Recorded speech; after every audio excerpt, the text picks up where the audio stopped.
where we're going to discuss a little bit about how to effectively filter through qualified candidates.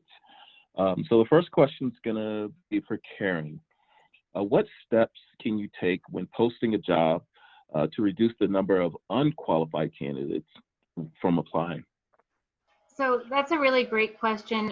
One of the most frustrating things, I think, is when you've done all the work that we've talked about, you've got your job description together, you've got everything in there, you're going to put it out there, and then every applicant, you're getting hundreds of people applying for the job, and none of them are what you're looking for. So if that's what you're seeing, the first thing to be sure about is that the job title itself is extremely clear as to what you're looking for.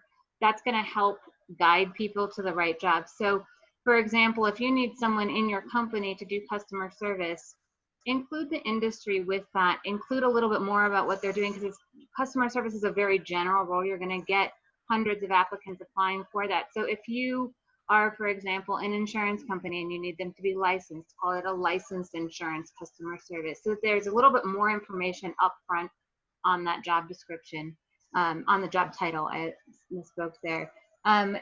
The other thing that you can do is include questions with the application process. So when you're posting the job, a lot of times, like for example, if you're using Indeed, you can put questions on there that say, how many years of experience do you have in this? Do you know this software? Things like that that you might be looking for specifically, you can include there. But don't use them as knockout questions, because that's going to eliminate candidates that you don't want, and then you're going to go backwards on that diversity factor that we were talking about earlier. The best way, I think, to pare down the number of applicants you have is to make sure that the applicants you're working with are people that are actually interested in the job. You're going to get a lot of people just applying to every job. They haven't read it. They don't know what they're applying for. They may not even be interested in the position. So if you have 100 people that have applied to your position and you need to quickly go through those, the easiest way to do that is to send out an email to each one of those candidates. Don't look at the resumes. Don't spend time going through them. Just send them an email and say, why do you want to work for my company? And if you're asking that question, you're going to get responses back from the people that are most interested in pursuing this position. It doesn't mean they're all going to be qualified, but you'll pare it down real quickly, and then you can go through those applicants and see which ones you want to speak with further. The other thing that you can do is get some assistance from a staffing company. That's one of the reasons that we're here at AdStaff, is to help you out with that.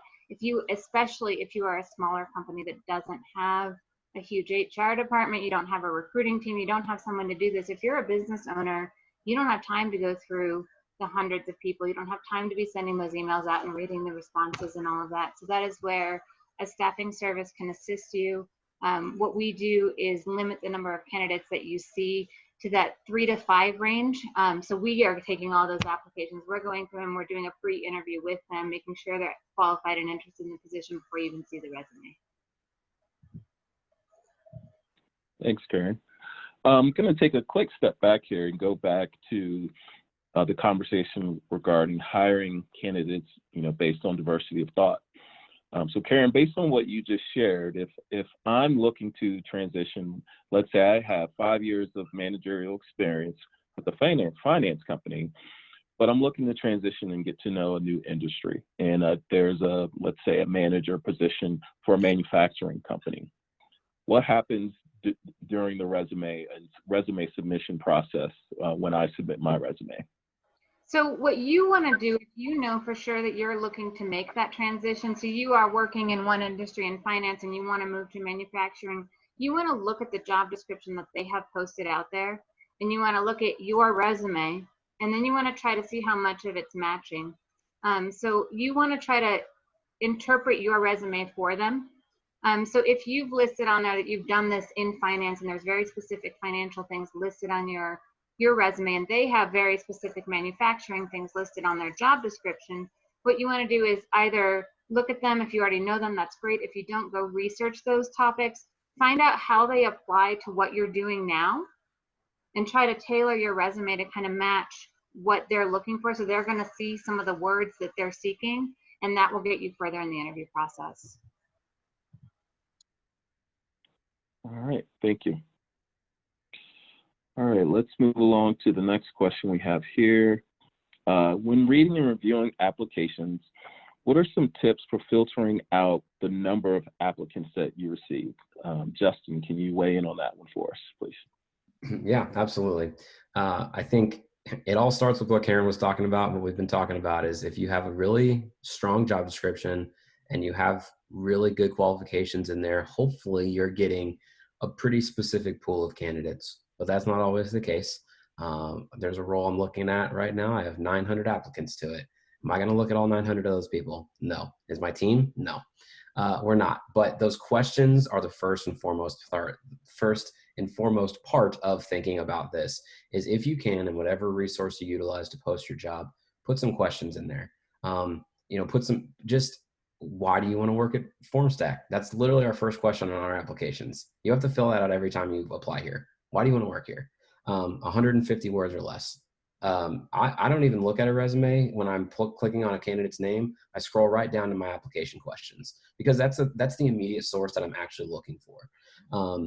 But again, if you don't have that, so again, asking application questions, what is your experience? Rate your skill set with this. Again, that's self-assessment, but still rate your experience doing these things.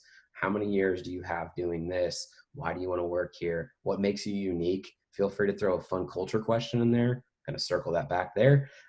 If you are looking for a strong culture fit, in applications here, we say, what's your favorite GIF in our application? Throw in a link to what your favorite GIF is. It's funny. It's easy for me to look at. It's 2 seconds for me to copy and paste it and look at, and it's fun. And it's a good conversation topic, and it's easy to assess out culture that way a little bit too. I don't know what a GIF is. Okay, that's fine. They're not going to be a non-culture fit. But we use that a lot in our communications. So that's one easy way, is if you have fun, interesting questions or really good qualifying questions, that's a good one. Another really easy way to do this is simple find functions. In most applications that you're using to get and source resumes, if you're handing people resumes, it's a little different, but in the tech world or in the digital space that we're in now, you can do a simple control find of a person's actual skill sets and kind of finding some really interesting talent that you might need. If you need to have this specific skill and that's the one thing you need, you can do a simple search for that, and you can weed out some people that don't even have it on their application, because that those that don't might not have that. But I think those are some really easy ways. It all starts with how you're doing that. As you start getting inundated and you're like, oh my gosh, I don't even know how to look at this many resumes. That's when you're probably going to need to use other resources, because you can sift through all day long and you can look at it. But if you're not experienced at looking at a person's resume to describe what their skills are, it's very daunting to do. So hopefully some of those helps. Hopefully some of those aspects of whittling it down with application questions are really easy ways to sift through the best applicants. They don't fill out the questions. They're not that interested in the job. Exactly kind of what Karen said. If they just put periods for every single one of them, I'm not talking to you. I'm sorry. I don't care how qualified you are. Spend the time to apply for my job. I put it there for a reason. There's that aspect a little bit too. So I think those are some little aspects of doing that. All right. Thank you, Justin. Shelley, any additional comments to add to Justin's response? Yeah, sure. So a couple of things, just to reiterate what Karen and Justin had mentioned. Completely agree. I work for my organization is a government contractor, so we have certain regulatory requirements that we have to adhere to in regards to applications. So when we have applications that come through, we have to review them. So one thing that we do is, if we know that it's a role that we're going to get a lot of applications on, we will only keep it posted for a certain period of time to limit the amount of applications that we would have to review. So if there's a role that historically that you're going to get a lot of applicants on, you may want to say, oh, I want to post it for 5 business days. Let me see what I get, over that period of time. And then if you're not getting what you need, you can then, repost the job again, especially if it's a role where you have a high volume of applicants. That's another strategy to kind of leverage with that.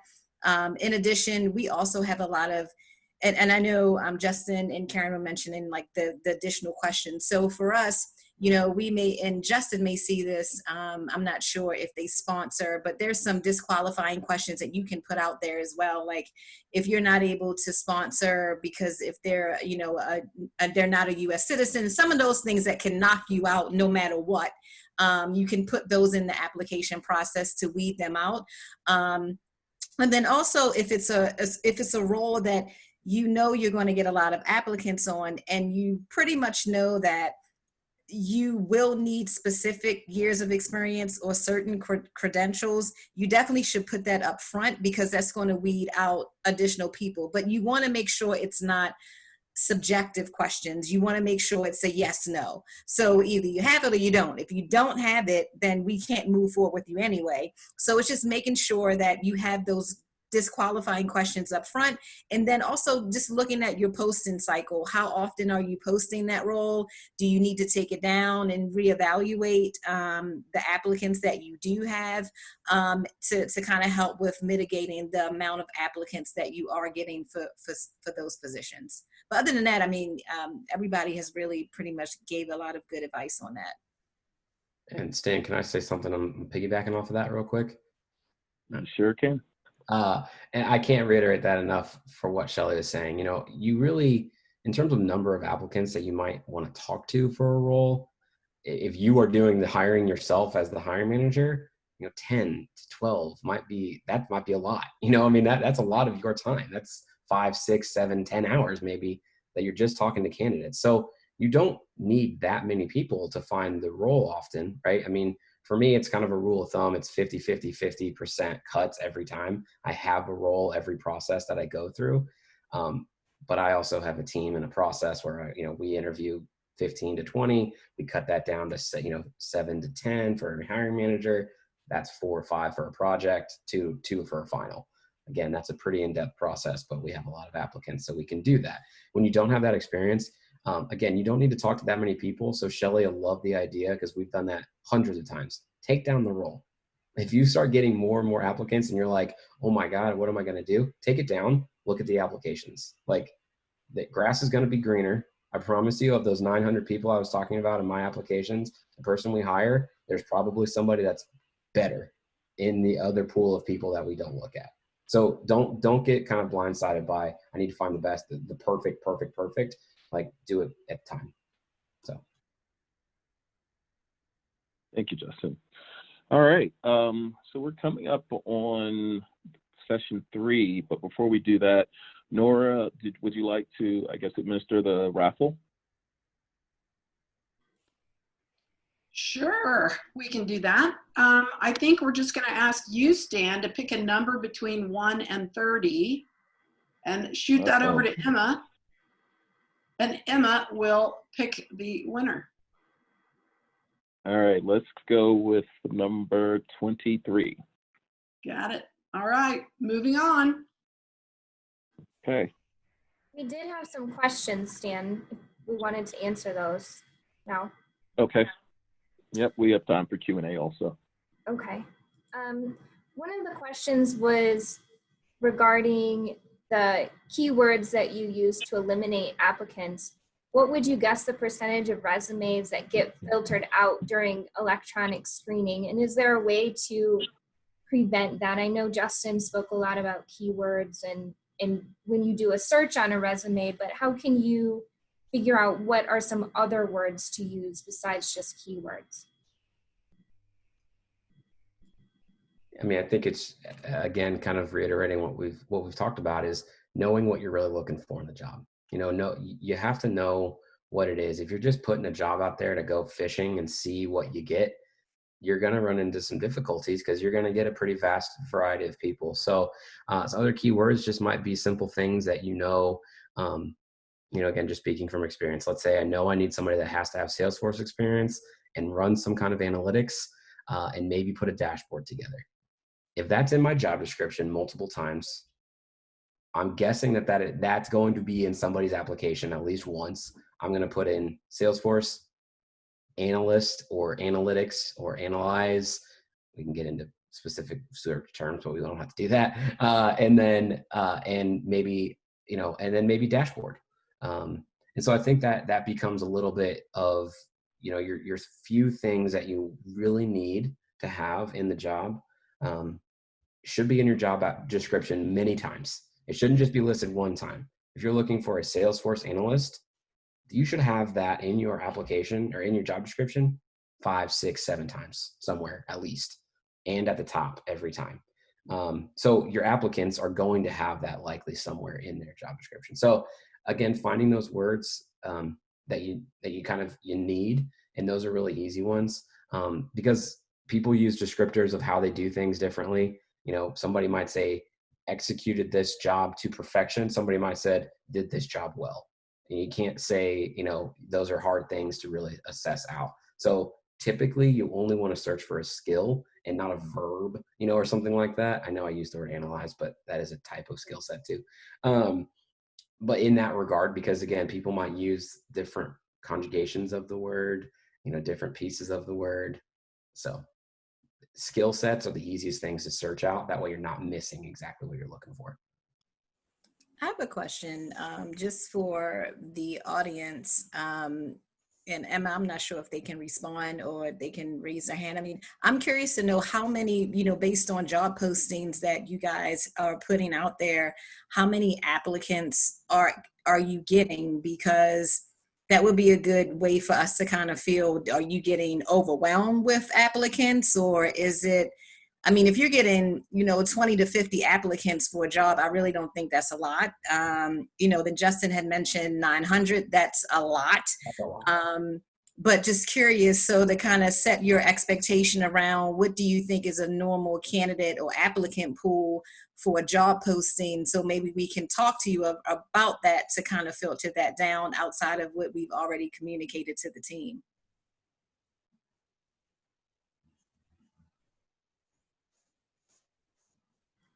Yeah, I would encourage people to post, if you have been posting jobs, put that candidate number into the chat so we can see.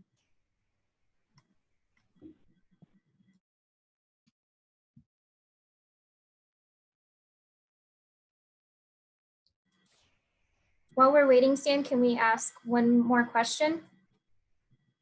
Yes, we can. Okay. Let me find it here. What are the best ways to research appropriate market rates for salaries for a role, especially when it's hard to compare roles in Denver versus the Springs? All right, let's go to Chelsea for a response on that, and then have Shelley as a quick follow-up to Chelsea. Yeah, so there's I have a list somewhere too for some different and Shelley and my other panel colleagues could probably jump in on this, but first I will say Employers Council, if you're an Employers Council member, we have a ton of salary survey data that you can use that will kind of give, it's based on the market, and the titles that are in there are also based on the market. So we actually have our own survey data that's based on our membership population, and it is based on the different regions too, so you can kind of dive into that.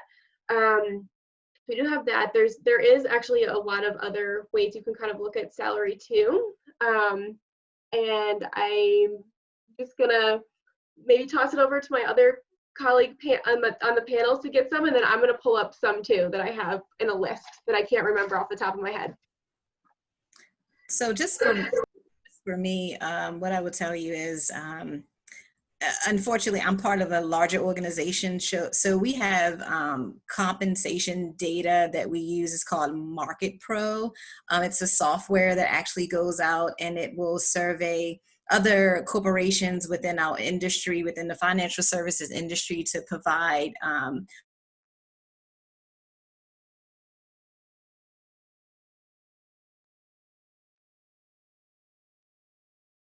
market data and we're hiring for. My screen is freezing.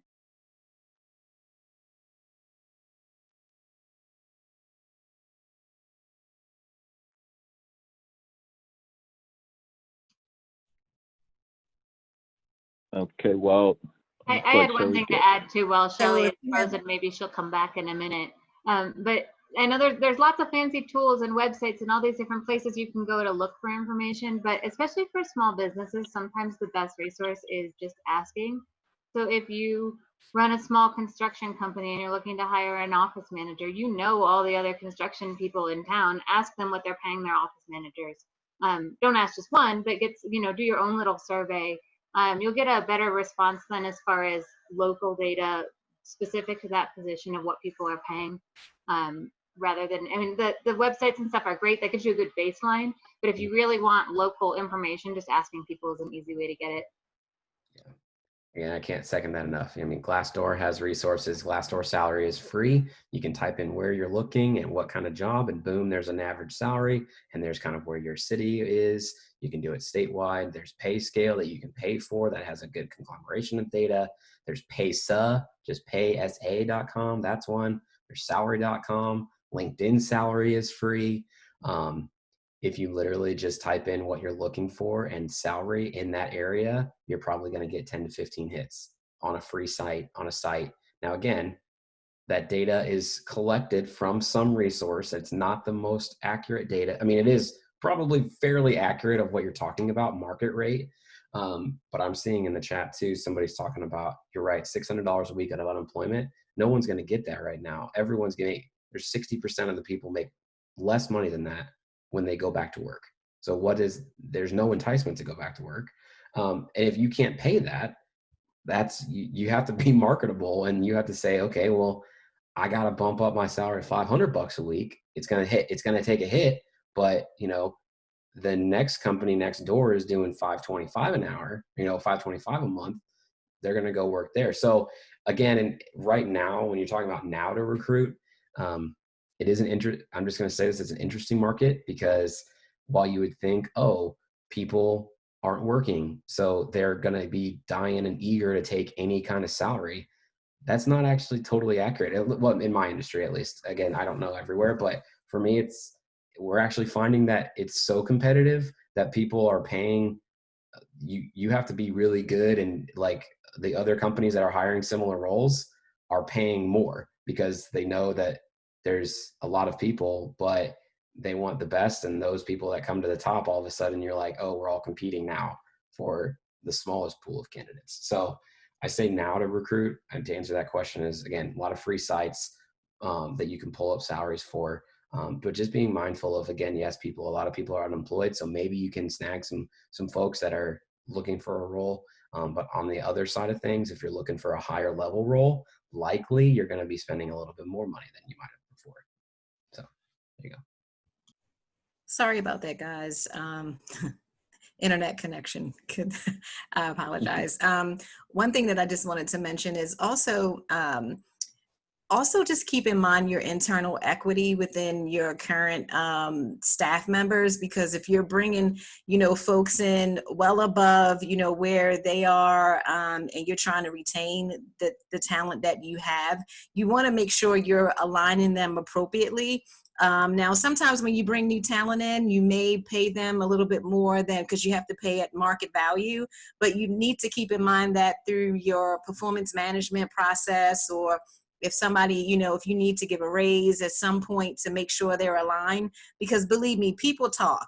So at the end of the day, if you're having, your strong performers that are being underpaid, and you're bringing other people in well above where they are, that's going to, may be an issue that you're going to have to manage on the back end. So you also want to take into consideration that, and not saying that you hire somebody at one rate and then, oh, I have to pay this person that same thing. No, but it can be, I'm going to make sure by a certain period of time, I'm getting them to the same fair market value that I have my other talent in. So that's another thing that you need to think about as you're, looking at pay rates and hourly wages and things of that nature, and salaries, because you need to ensure that you're continuing to retain the talent that you do have in your organization or company.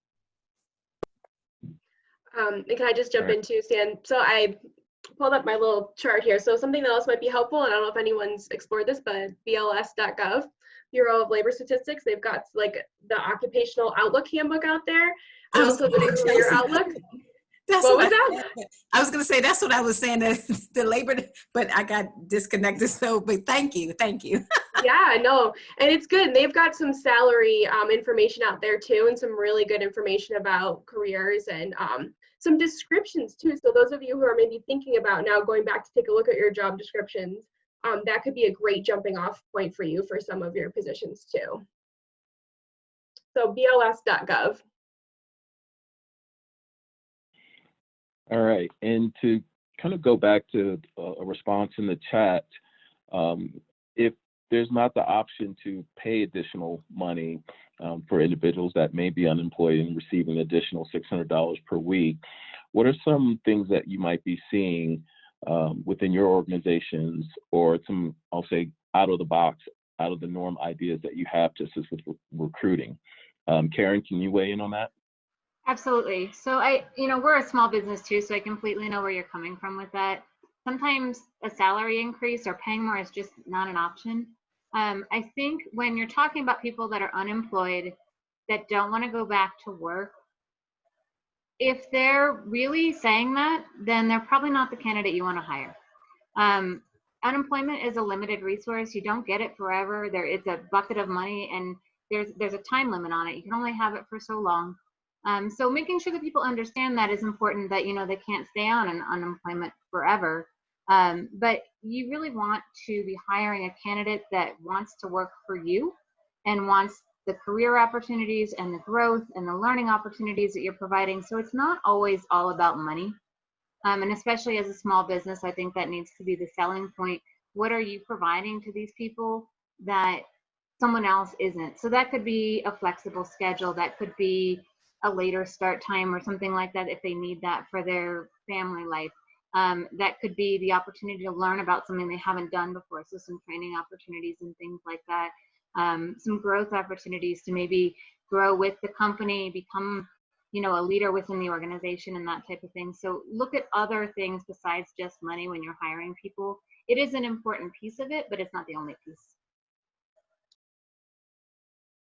All right. Yep, I was going to say the same thing, Karen, like just come up with some additional incentives that maybe it's not all around just salary, or maybe if they stay on for a certain period of time, if it's 6 months or a year, maybe there's an annual bonus, and maybe the bonus is maybe $500 or something like that. I mean, something that you can say, you come on now, but we have these incentives for you, or as Karen had mentioned, like the flexible work schedule, starting or giving them more flexibility to start early, or, there are other things or more vacation time. You might be able to give them more time off throughout the year to provide these types of fringe benefits that maybe you wouldn't have offered in the current climate because of, the current situation with the unemployment benefit that we have. All right, and then to also follow up on the kind of another question that was out in the chat regarding the number of applications that we're seeing come through. So Chuck Arnold replied with 80 to 90 applications. So I believe, Shelley, that was a question that you had asked. So for me, I mean, 80 to 90 is pretty standard. Especially for, well, let me ask Chuck, is this, what type of role is it? Because if it's more of a senior level position, that's a lot of applicants for a senior level role. But if it's more of a, entry level, mid-level position, I would say 80 to 90 applicants is pretty average, I would say. I wouldn't say it's out of the norm, and I'll let my panelists as well kind of chime in there in regards to it. It really depends on the position as well.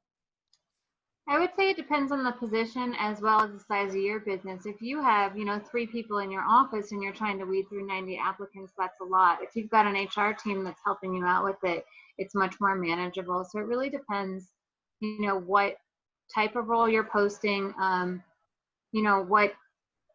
what requirements you have on there and things like that. But when we see 80 to 90 applicants, I would say maybe 20 of those meet the bare minimum qualifications, and that's how many you're calling. So the actual conversation piece is much less than that, I think. So you can make it much more manageable that way, just by weeding through and asking the questions like we talked about earlier about why they want to work for you and things like that, to pare that down to a reasonable number of calls you can make, even if you are a smaller business. Agreed.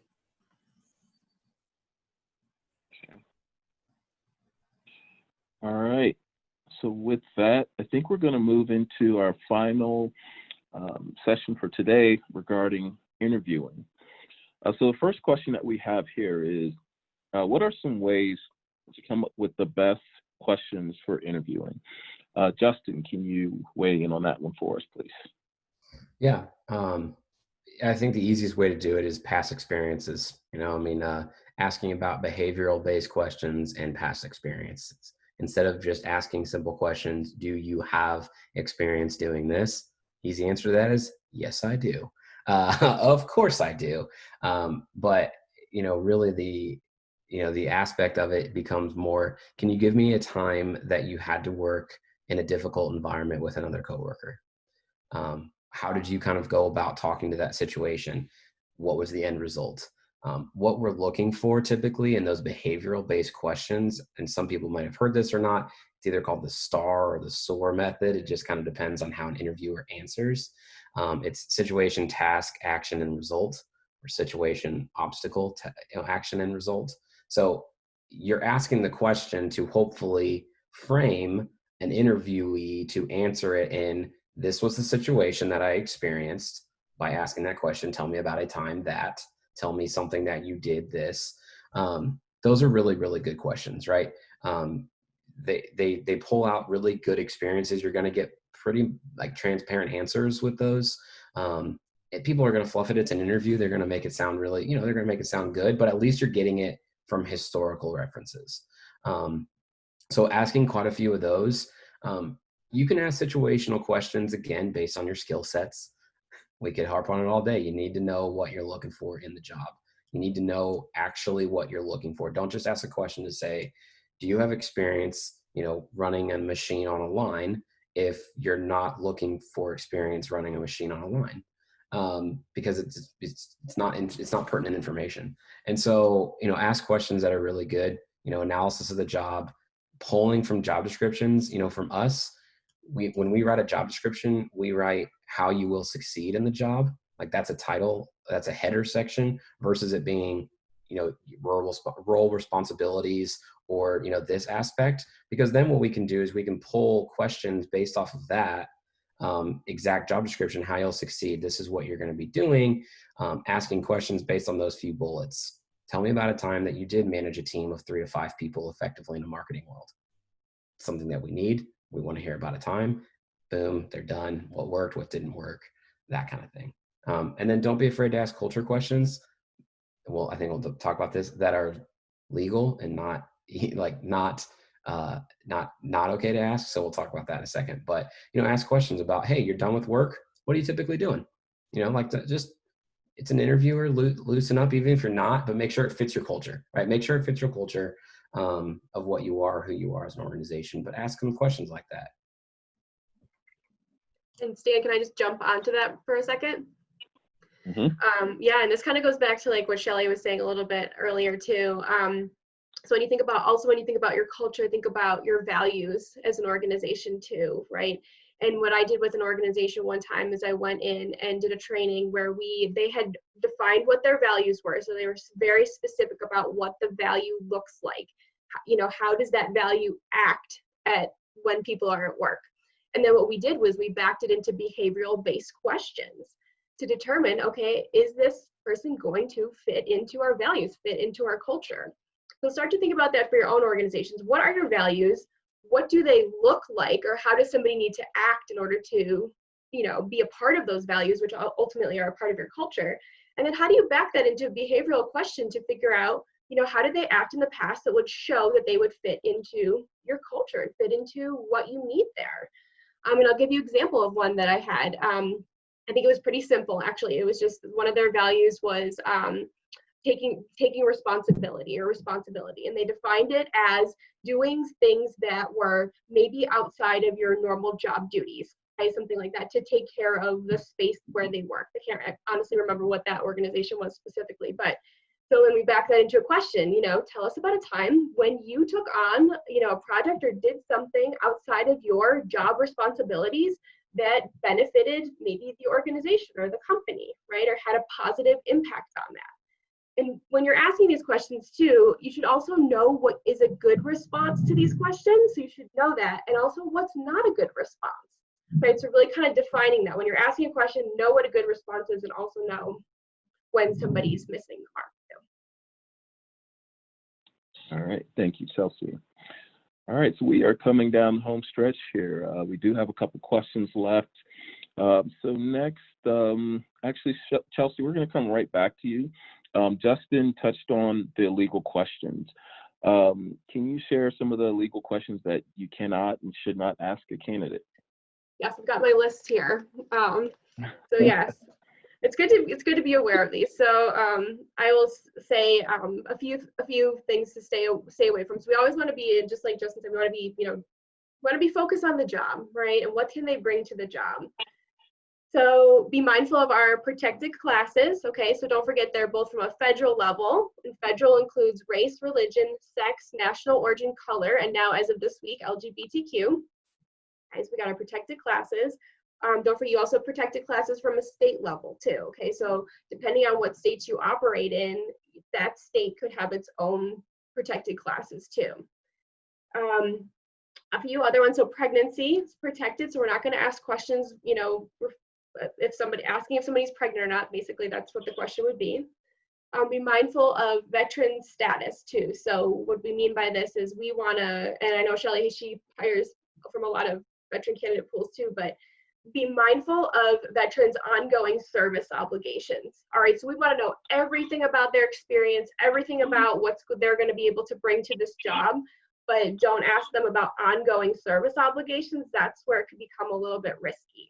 All right, so disability is another one, okay? So this one, if somebody starts, basically how this would come up, somebody starts talking to you about their various medical conditions, right? So, that could be a risk. And for a lot of this stuff, all it is kind of like a one-page sheet that they file and said, and the candidate says, hi, I feel like I've been discriminated for one of these protected class reasons. They submit it, and then it's up to the employer to defend some of this, that's not the reason that we didn't hire you, right? Is for one of those reasons. So disability, so generally when a candidate starts to talk about something related to their health or medical or whatever the case might be, you generally want to stop it during the interview piece of it, because you, again, want to focus back on what they can do for the job. Again, can they perform the essential functions of this job with or without accommodation, right? And that, again, loops back to job descriptions to having those essential functions in there can help you with this accommodation piece. And usually you're not going to start to make some of those accommodations. Don't forget, sometimes people who have disabilities or whatever medical impairments, that's not always something you can see, right? A lot of times, sometimes they'll come to you when they're going to get started or come to HR and say, hey, I need a big computer screen, right? And that's their accommodation potentially. So you're not going to address those things until they're coming on board, right? You're not going to generally address accommodations. You're going to work with your HR partners to get them on board at that point. Also, another piece too is be mindful. Again, this is a state-by-state basis. Ban the box, and what that is, you might have heard that in the news. So basically, what it does is it removes the checkbox on job applications that asks if a candidate's been convicted of a crime. Okay, so so be mindful of that question. Now, I will say that will still come up if you run background checks, which is a good thing. That will still come up on a background check. However, your organization can kind of manage however you normally manage that. Of course, depending on the job, when the actual conviction was, who's going to be, working with this particular employee. Because also don't forget, some employers do, hire ex-offenders depending on the job, and they, you manage that risk as an organization and how you want to do that. A couple other things, don't ask questions like, what year did you graduate, right? Because age is also protected under federal law. That's ages 40 and up, okay? You can ask, did you graduate, just not when. So kind of be mindful of your phrasing too. What else do I have here? I think Justin, someone talked about this already, but current salary versus desired salary. All right, so that's going back to all of this, and this is state by state to equal pay for equal work. So you can ask somebody what their desired salary is, but not what their current salary is. All right, so it's trying to, basically what this is, equal pay for equal work, is trying to close the gap in pay between men and women, because there's a, you know, we're showing that there's a huge gap in pay for similar jobs between men and women. So we're not asking them what their current salary is. We can't continue that disparity there, right? So ask what their expectations are, but not what their current salary is. What else do I have in here? Oh, another thing on my list too is just, you know, be mindful too, to just try to keep as much as you can your interviews, you know, job related too. There also are too some different biases that come into interviewing as well, right? And so how do we, you know, keep it job related, what this person can do for the job, to try to avoid some of those as well. All right. Well, thank you.